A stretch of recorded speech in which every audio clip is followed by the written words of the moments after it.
கிராமத்தில் ரூபாய் 2 கோடி மதிப்பீட்டில் கட்டிய 3 நகராட்சி பள்ளி கட்டிடங்கள் காணொலியில் திறந்து வைத்த துணை முதல்வர் உதயநிதி ஸ்டாலின். ராணிப்பேட்டை மாவட்டம் அரக்கோணம் நகரில் 3 வார்டுகளில் ரூபாய் 2 கோடி 10 லட்சம் மதிப்பில் கட்டி முடிக்கப்பட்ட 12 வகுப்பு அறைகள் திறப்பு விழா நடைபெற்றது. தமிழகம் எங்கும் பள்ளி கட்டிடங்கள் திறக்கும் விழாவின் ஒரு பகுதியாக அரக்கோணம் வார்டு 19 காந்தி நகர் பள்ளி, வார்டு 23 ஜெயின் நகராட்சி பள்ளி மற்றும் வார்டு 11 போலாச்சி அம்மன் பள்ளி என 3 பள்ளிகளில் 12 வகுப்பறை கட்டிடம் திறக்கப்பட்டது. இதற்காக சென்னையிலிருந்து தமிழ்நாடு துணை முதலமைச்சர் உதயநிதி ஸ்டாலின் காணொலியின் மூலம் திறந்து வைத்தார்.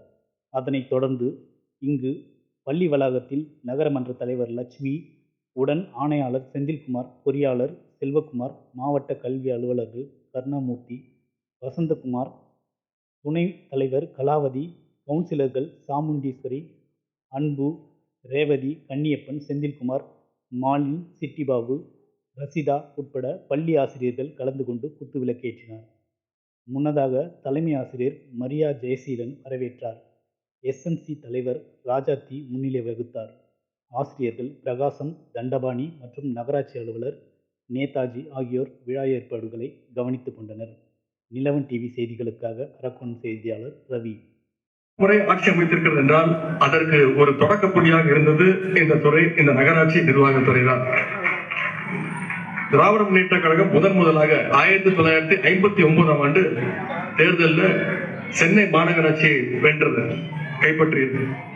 அப்போது தீட்டப்பட்ட திட்டங்கள் தான் இன்றைய சென்னையினுடைய வளர்ச்சி பெற்ற இந்த சென்னைக்கு ஒரு விதையாக இன்றைக்கு திகழ்ந்து கொண்டிருக்கிறது.